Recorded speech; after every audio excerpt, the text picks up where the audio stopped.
নমস্কার, আমি তনুশ্রী। আশা করি তোমরা সবাই ভালো আছো। আমিও ভালো আছি। আজ আমি বানাবো লিচু মাধুরি। তোমরা তো সবাই জানো লিচু আমরা খুব অল্প কিছুদিনের মতো বাজারে পেয়ে থাকি। তাই ভাবলাম এমন কিছু বানাই যেটা সবার খেতে ভালোও লাগবে আর একটু অন্য স্বাদেরও হবে। কারণ লিচুর পায়েস, লিচুর শরবত, লিচুর মোরব্বা তোমরা সবাই কিন্তু খেয়েছো। এটা কিন্তু একদম অন্য স্বাদের একটা মিষ্টি, যেটা বানাতে সামান্য কয়েকটা জিনিস লাগবে। তাই আজ বানাচ্ছি আমি লিচুর মাধুরি। চলো তোমাদের সাথে শেয়ার করি। আমি নিয়েছি হাফ লিটার দুধ। দুধটাকে আমি একটা পাত্রে জালে বসিয়ে দিয়েছি। দুধটা যখন ফুটে উঠবে তার মধ্যে দিয়ে দিচ্ছি আমি 1 চামচ ভিনিগার। ভিনিগার দিয়ে ভালো করে দুধের সাথে মিশিয়ে দিয়েছি। দেখো দুধটা কিন্তু ফেটে ছানা তৈরি হয়ে গেছে।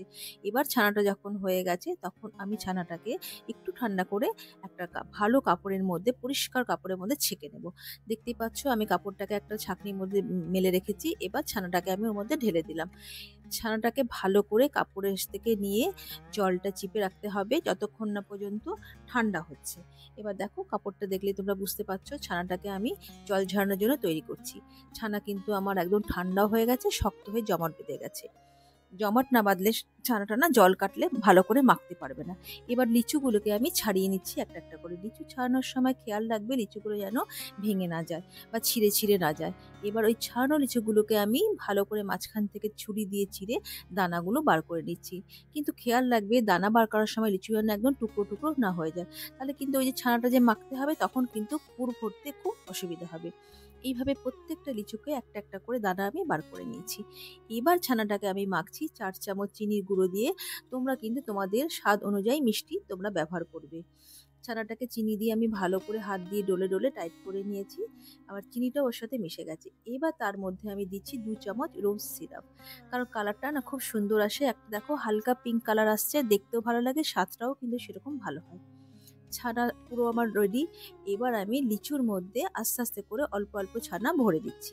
ভরার সময় খেয়াল রাখবে লিচু যেন দুটো ভাগে ভাগ না হয়ে যায়। দেখো আমার লিচুর মধ্যে আমি যে ছানার পুরটা ভরছি তোমরা দেখে বুঝতেই পারছো খুব হালকা হাতে ভরছি। বেশি প্রেসার দিলে কিন্তু লিচুটা ফেটে যেতে পারে। তবে একটা কথা জানো তো, এই লিচু মাধুরী কিন্তু দুদিনের বেশি রাখা যাবে না। কারণ লিচু তো ফলের থেকে তো একটা রস বেরোতেই থাকে, আর ছানা কিন্তু টক হয়ে যাওয়ার একটা সম্ভাবনা থাকে।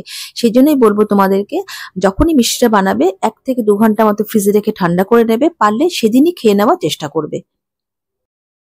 দেখো আমি লিচুগুলোকে সব 1 ঘন্টা ফ্রিজে রেখে ঠান্ডা করে বার করে নিয়ে এসেছি।